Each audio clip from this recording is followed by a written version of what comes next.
Hello everyone, welcome to Daily Prelims Facts, in which we discuss important news from the Hindu, Indian Express, and PIB. So today is 2nd November 2022, and our first topic is OneWeb satellite. So OneWeb satellite क्या है? OneWeb satellite एक planned initiative of 648 satellite internet constellation है जिसको 2022 में complete करने की बात हो रही है। और इसका एम क्या है, इसका गोल क्या है? To provide global broadband internet service at the end of 2023। So recently prime minister Narendra Modi ji ने भी इसके बारे में बात करा है एंड उन्होंने बोला है कि ये स्ट्रेंथन करेगा इंडियन की डिजिटल कनेक्टिविटी को अक्रॉस द होल कंट्री। और अगर वन वेब की बात करी जाए तो ये ग्लोबल कम्युनिकेशन नेटवर्क है which is powered from space, और जिससे अनेबल क्या होगी हमारी connectivity for government, businesses and communities. One web team up किसके साथ हुआ है?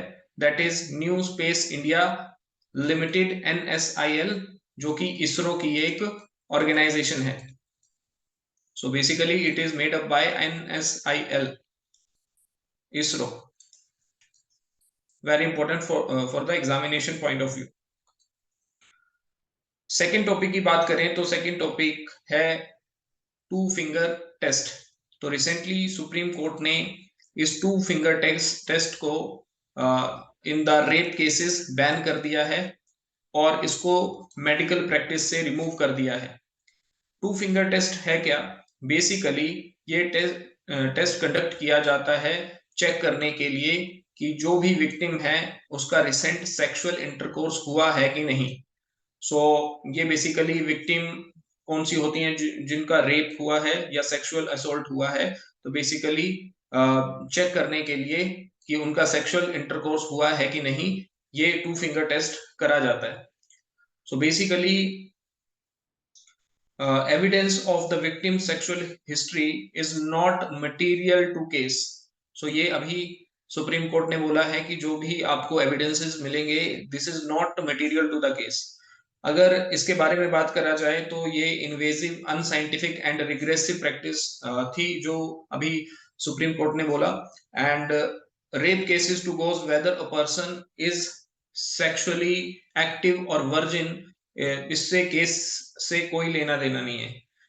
अगर इस प्रैक्टिस की बात करी जाए तो ये पर वेजाइनल एग्जामिनेशन है, जिसको मेडिकल जार्गन में टू फिंगर टेस्ट बोला जाता है। तो ये बेसिकली ज्यादातर जो रेप सर्वाइवर होते हैं उनके ऊपर करा जाता है। अगर बात करी जाए तो इसकी कोई साइंटिफिक वैल्यू नहीं है, क्योंकि इसमें एब्सेंस ऑफ हाइमेंस रहता है, laxity of vaginal office, it may occur for reasons unrelated to sex। so this is the unscientific way to conduct two finger test। अगर इसकी प्रैक्टिस के बारे में बात करी जाए तो ये वुमेन के करेक्टर के ऊपर सवाल उठाता है, जो कि सुप्रीम कोर्ट ने अभी इस वर्डिक्ट में बोला है। एंड ये क्या दर्शाता है? ये दर्शाता है patriarchal and sexist culture of our society. So इससे वुमेन को दोबारा से री विक्टिमाइज कर दिया जाता है, and but it was based on incorrect assumption. तो ये इनकरेक्ट एजम्पशन से करा जाता है, एंड इसके थ्रू क्या रहता है, वुमेन फिर से री विक्टिमाइज हो जाती हैं। सो सुप्रीम कोर्ट ने इसको बैन कर दिया है, very important for the examination point of view. तो इसी के साथ एक हमारा इंडियन एविडेंस एक्ट आता है। So this is also very important topic for the examination point of view.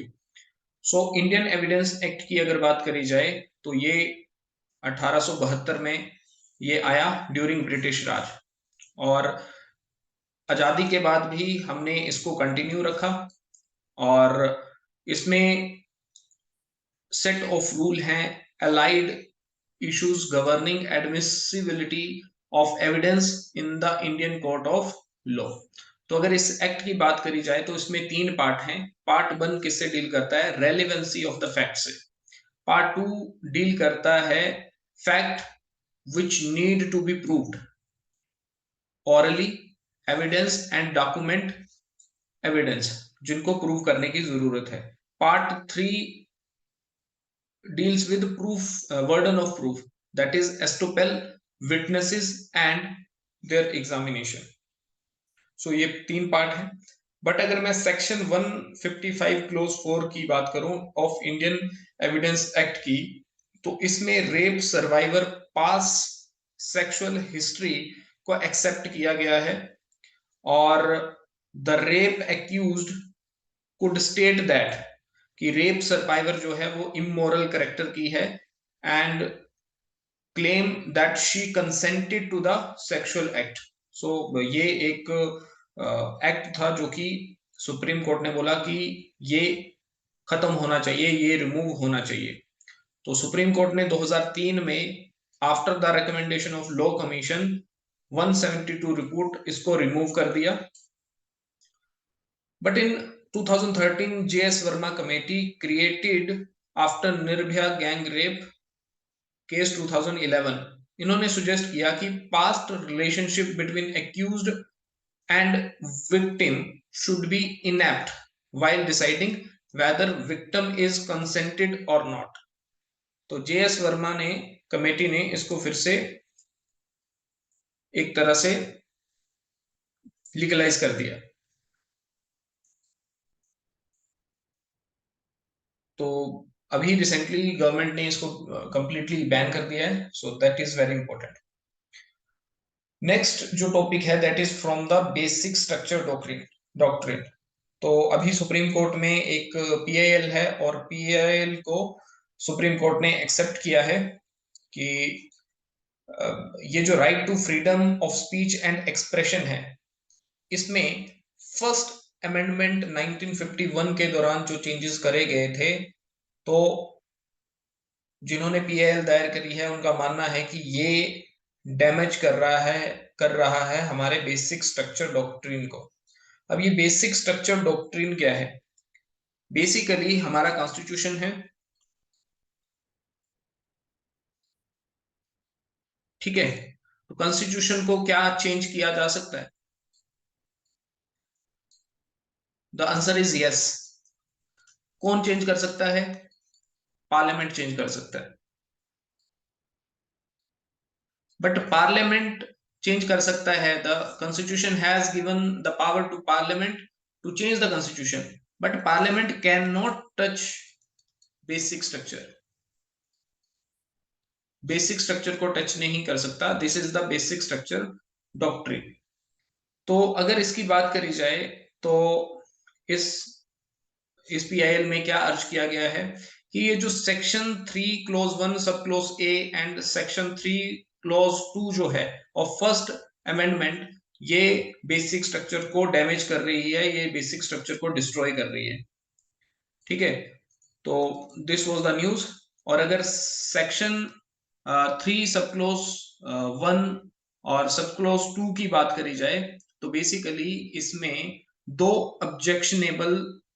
Objection insert करे गए थे ड्यूरिंग फर्स्ट अमेंडमेंट 1951, जो अलो कर रहे थे restriction also in the interest of public order and in relation to incitement to an offense and omitted the expression tends to overthrow the state।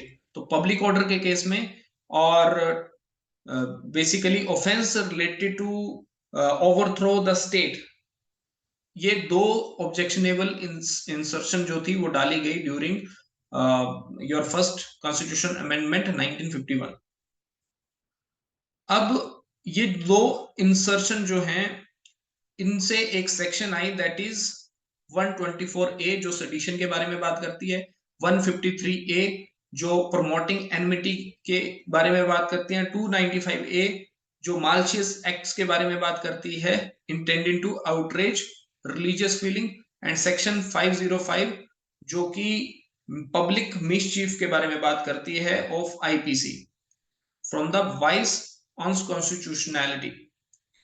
तो ये जो दो क्वेश्चन हैं, दो क्वेश्चनेबल एक्सप्रेशन है इंसर्टेड इन द कॉन्स्टिट्यूशन, तो ये actually एब्रिज कर रहे हैं फंडामेंटल राइट को अंडर आर्टिकल 19, जिससे हमारी डेमोक्रेसी का डैमेज हो रहा है। So this was the case, और ये अभी पीआईएल सुप्रीम कोर्ट ने एक्सेप्ट कर लिए।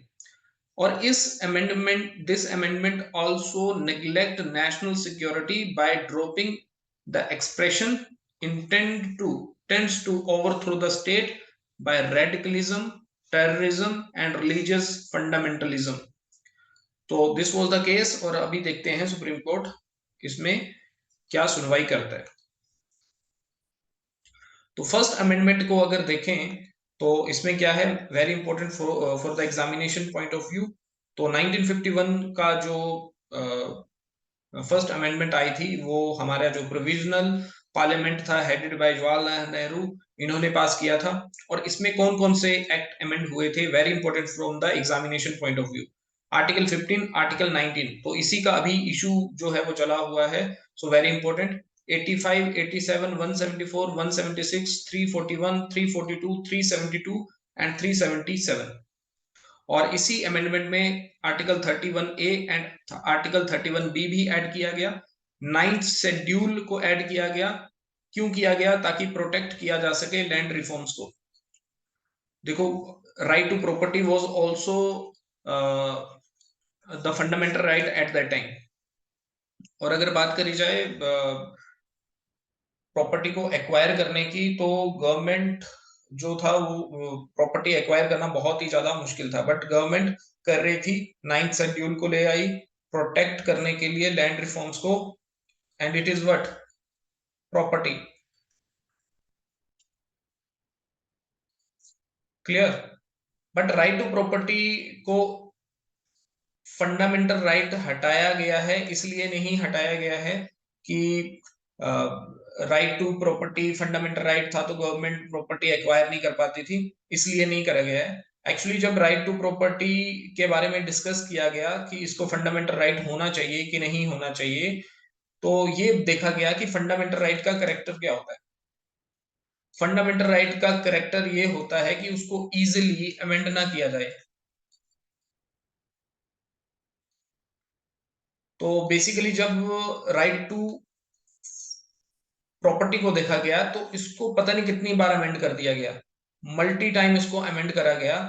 तो पार्लियामेंटेरियंस ने यही बोला कि अगर इसको इतना ज्यादा अमेंड करा जा रहा है तो this is not a fundamental right, तो इसको आप कॉन्स्टिट्यूशनल राइट बना दो, बट फंडामेंटल राइट ये नहीं हो सकता क्योंकि इसका करेक्टर ही नहीं है। ठीक है, क्योंकि इतनी बार इसमें अमेंडमेंट होगी। ठीक है, सो अब इससे क्या हो रहा है, इस अमेंडमेंट से क्या हुआ, reasonable restriction on fundamental right भी लगे, और इससे 3 और ग्राउंड ऑफ रिस्ट्रिक्शन जो थे वो लग गए। On right to freedom speech, freedom of speech such as public order, friendly relation with foreign state and incitement of an offence. तो ये 3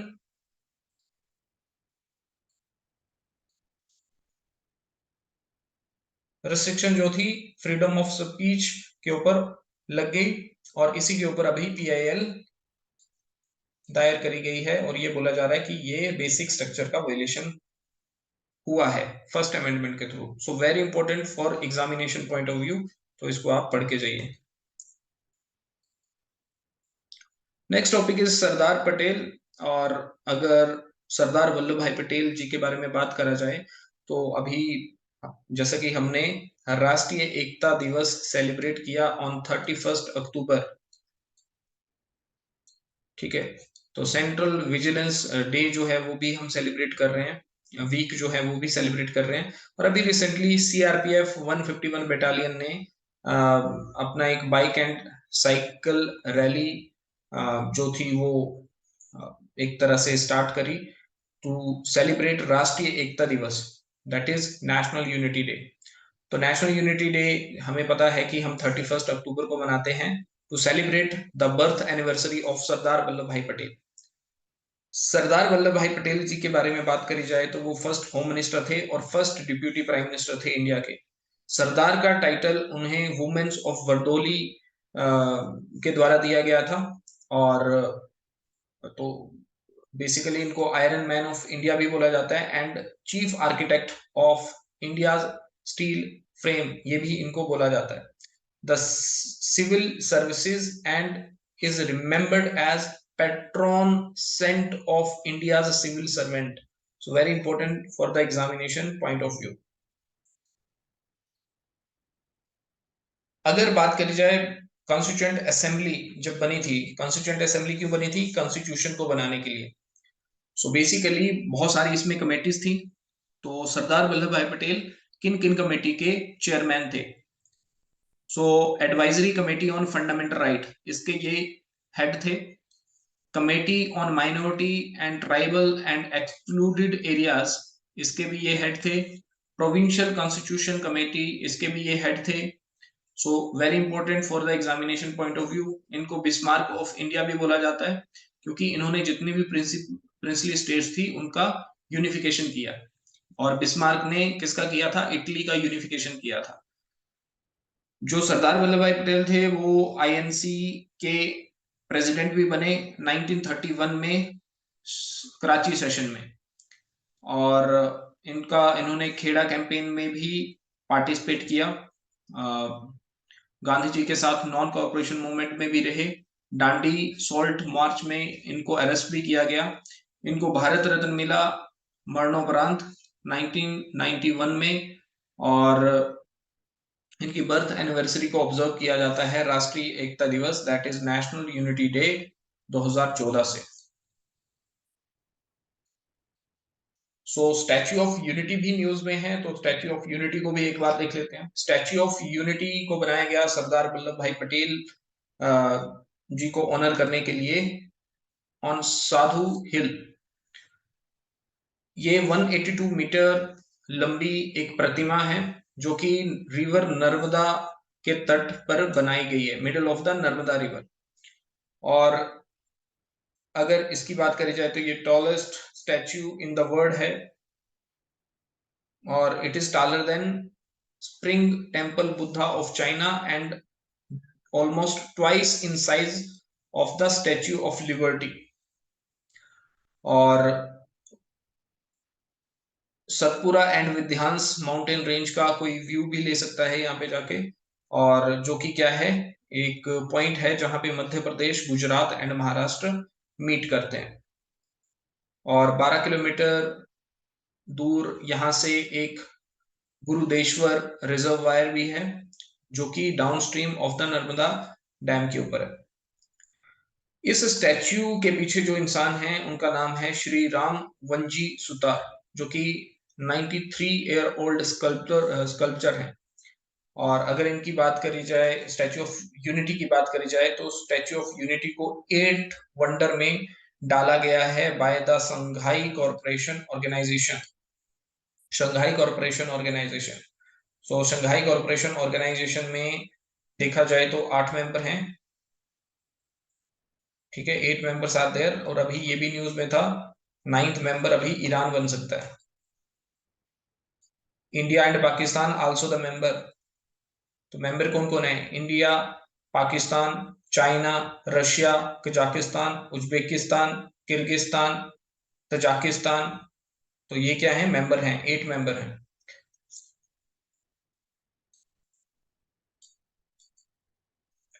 सो नेक्स्ट इज मनरेगा, जो कि न्यूज में था.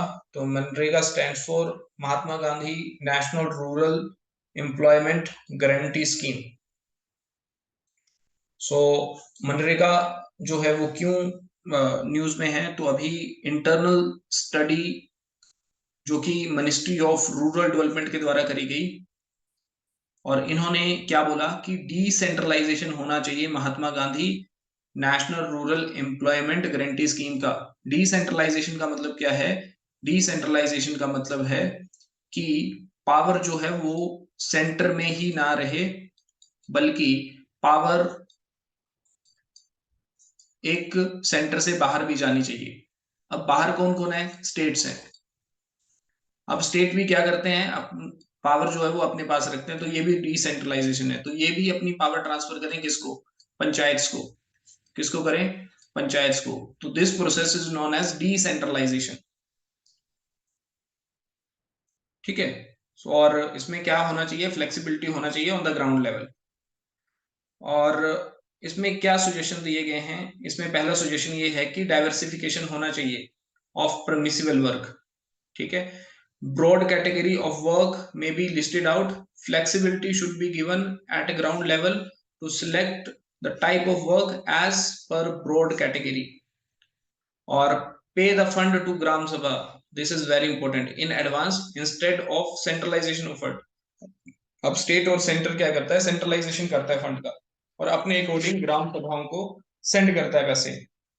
बट मनरेगा जैसे स्कीम्स के लिए ग्राम पंचायत को पहले से ही एडवांस में पैसे दे देने चाहिए। ठीक है। So this is the suggestion. तो इससे क्या होगा, डिले जो रहता है फंड डिस्पर्सल में वो नहीं होगा। ठीक है। और इसका यूटिलाइजेशन किया जा सकता है जब भी सेंट्रल फंड्स में अगर कोई डिले रहता है तो बेसिकली एडवांस में पैसे अगर इनके पास रहेंगे सो कोई काम में दिक्कत नहीं आएगी मनरेगा के। तो मनरेगा स्कीम जो है बेसिकली क्या है, MNREGA scheme introduce as a social measure that guarantee right to work, और इसमें कितने दिन का एम्प्लॉयमेंट देने की बात है, 100 डे वेज एम्प्लॉयमेंट देने की बात है इन रूरल इंडिया। और ऐसा क्यों है, ताकि क्वालिटी ऑफ लाइफ बढ़े।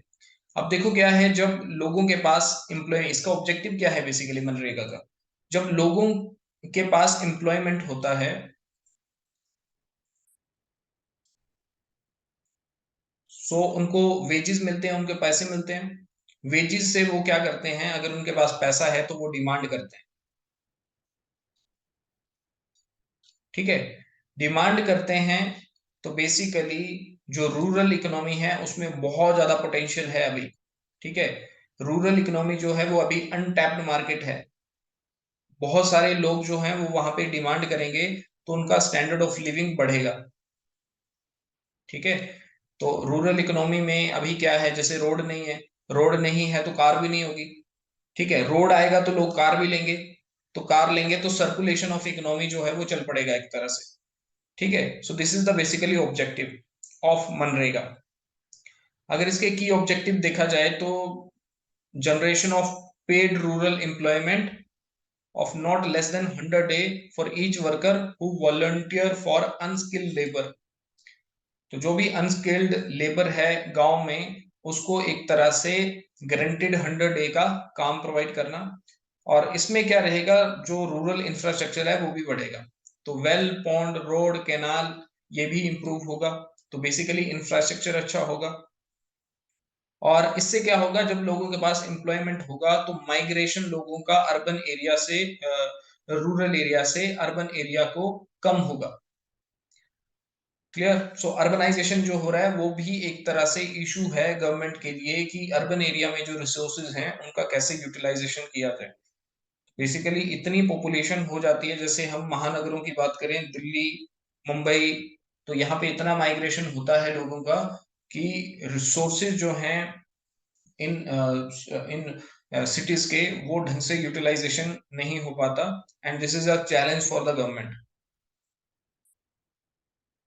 अगर एलिजिबिलिटी की बात करी जाए तो सिटीजन ऑफ इंडिया होना चाहिए अगर उसको नरेगा मनरेगा के बेनिफिट्स लेने हैं। 18 साल की उम्र होनी चाहिए और लोकल हाउस होल्ड होना चाहिए, मतलब ग्राम पंचायत से जुड़ा हुआ कोई पर्सन होना चाहिए।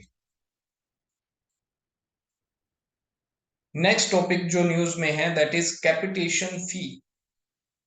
तो कैपिटेशन फी क्या है, तो बेसिकली मद्रास हाई कोर्ट ने अभी रिसेंटली इसके ऊपर वर्डिक्ट दिया है। कैपिटेशन फी क्या होती है, एनी अमाउंट और donation collected by private educational institution, कोई भी अमाउंट, कोई भी डोनेशन जो कि कलेक्ट करी जाती है प्राइवेट एजुकेशनल इंस्टीट्यूशन के द्वारा, in exchange of what, admissions, in exchange of admissions, इसको क्या बोलते हैं, कैपिटेशन फी। कोई भी अमाउंट, कोई भी डोनेशन जो कि प्राइवेट एजुकेशनल इंस्टीट्यूशंस के द्वारा कलेक्ट करी जाती है, क्यों, ताकि एडमिशन दी जा सके उनके इंस्टीट्यूशन में। उसको बोलते हैं कैपिटेशन फी। और कैपिटेशन फी जो है उसको कलेक्ट करना, it is illegal and punishable in India. ठीक है। सो मद्रास हाई कोर्ट का ये अभी रिसेंटली वर्डिक्ट है। So capitation fee in the context of India, capitation fee refers to collection of payment by educational bodies not included in the prospectus of the institution. तो कोई भी ऐसा पेमेंट कलेक्ट करना जो कि संस्था के प्रोस्पेक्टस में नहीं है, क्यों? ताकि एडमिशन दे सकें अपने इंस्टीट्यूशन में, उसको कैपिटेशन फी बोला जाता है। और अगर रिलेटेड लॉ की बात करें, ठीक है, रिलेटेड लॉ की बात करें तो prohibition of unfair practice in technical education institution, medical institution and university bill 2010 deal with matters related to capitation fee. So very important, these provisions are important.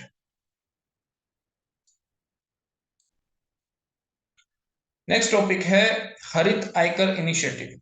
तो ये रिसेंटली पीआईबी का actually current affair है। अगर इसकी बात करी जाए तो रिसेंटली इनकम टैक्स डिपार्टमेंट ने इसको लॉन्च किया है।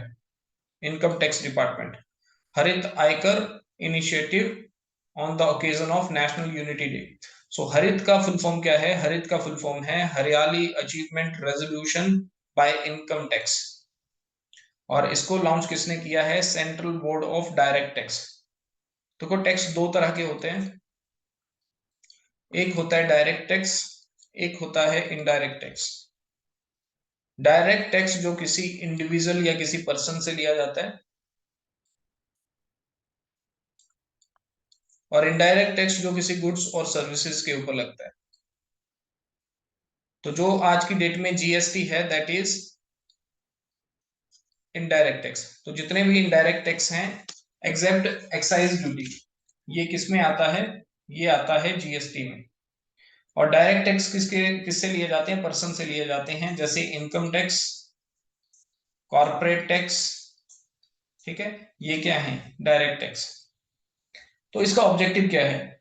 इसका ऑब्जेक्टिव है to increase green cover, to increase green cover by planting tree and creating micro forest in and around income tax department building and other public area। तो income tax का use करना green cover को बढ़ाने के लिए। ठीक है, so this is important, one of the important objective हरित आयकर इनिशिएटिव। ठीक है, सो the first of such microforest has been inaugurated near Atari border in Punjab।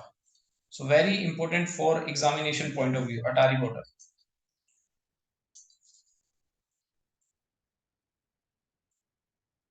अगर माइक्रो फॉरेस्ट की बात करी जाए तो माइक्रो फॉरेस्ट में क्या होता है कि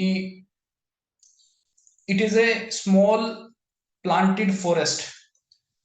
ठीक है, जो कि दैट मैक्सिमाइज ट्री डेंसिटी, जिससे क्या होता है? ट्री डेंसिटी बढ़ती है, मतलब number of tree per unit area जो होता है वो क्या होते हैं? बढ़ते हैं। और जिससे बायोडाइवर्सिटी भी क्या होती है? इंक्रीज होती है। ठीक है, तो इससे क्या होता है? बेसिकली जो हमारा गोल रहता है प्लांट करना, wide variety of plant in Fairlie dense manner, तो ये भी अचीव होता है। ठीक है, और 8 to 9 मंथ की केयर में इनकी अच्छी ग्रोथ हो जाती है एंड माइक्रो फॉरेस्ट हमारा जो है वो तैयार हो जाता है, और ये सेल्फ सस्टेनिंग रहता है। और इसी मेथड को, जो बहुत इंपॉर्टेंट है, मायावाकी मेथड भी बोलते हैं, जो बड़े सारे एग्जाम में पूछा गया है। सो मायावाकी प्रोग्राम जो मेथड है वो क्या है? वो एक जापानीज प्रोग्राम है जिसमें प्लांटिंग सैंपलिंग स्मॉल एरिया में करी जाती है। ठीक है, causing them to fight for resources and grow nearly 10 time quicker. तो ये जो मेथड है फॉरेस्ट ग्रोथ के लिए, मायावाकी, जो कि जापान का एक मेथड है, very important for the examination point of view, और ये एग्जाम में पूछा जा सकता है। रिसेंट न्यूज जो कि द प्रिंट में पब्लिश थी कि ह्यूमन का जो डीएनए है उसमें 8% वायरस होता है। So it is the recent study. और ये वायरस कौन सा है? It is human endogenous retrovirus. Human endogenous retrovirus क्या है? It is a family of viruses within our genome with similarities to present day exogenous retroviruses. Like modern HIV, these ancient retroviruses had to insert their genetic material into their host genome to replicate. ठीक है? So basically it was a news और human DNA में 8% virus होता है। This is very important for the examination point of view. ठीक है? सो इस virus का ह्यूमन हेल्थ के ऊपर क्या इफेक्ट है? It is very unclear.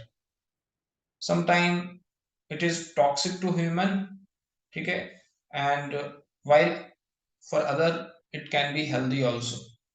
So very important for the examination point of view. Last topic for today is Terai elephant reserve. So times of India में ये आर्टिकल था एंड अगर इसकी बात करी जाए तो सेंटर ने अप्रूव कर दिया है setting up of Terai elephant reserve. कहां पे? Terai elephant reserve, Dudhwa Pilibhit national park, Uttar Pradesh में।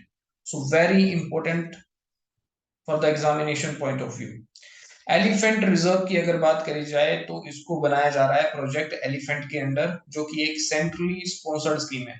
सेंट्रली स्पॉन्सर्ड स्कीम मतलब सेंटर भी स्टेट भी। एक होती है सेंट्रल सेक्टर स्कीम। तो सेंट्रल सेक्टर स्कीम कौन सी होती है? जिसमें सेंटर ही फंडिंग करता है और इसमें स्टेट एंड सेंटर दोनों फंडिंग करते हैं। तो ये प्रोजेक्ट एलिफेंट 1992 में इशू हुआ था, लॉन्च हुआ था। तमिलनाडु एंड असम के पास जो है वो highest number of elephant reserve हैं। कितने हैं? 5 दोनों के पास।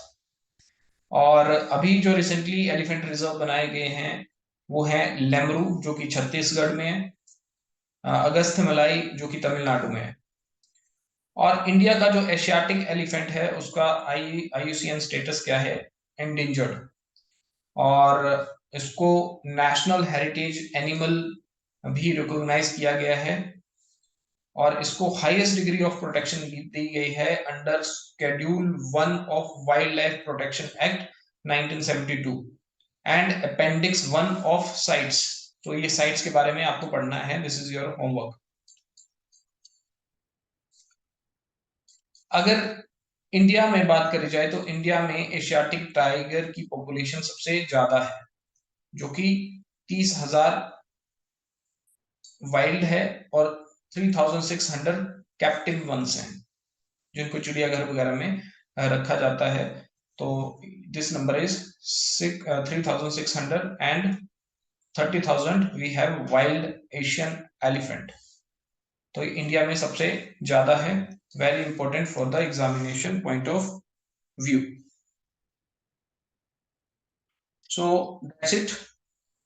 में हमने 13 जो है डिफरेंट डिफरेंट न्यूज़पेपर से वो उनको हमने डिस्कस किया, जो कि बहुत ही ज्यादा इंपॉर्टेंट है एग्जामिनेशन पॉइंट ऑफ व्यू से। So thank you so much.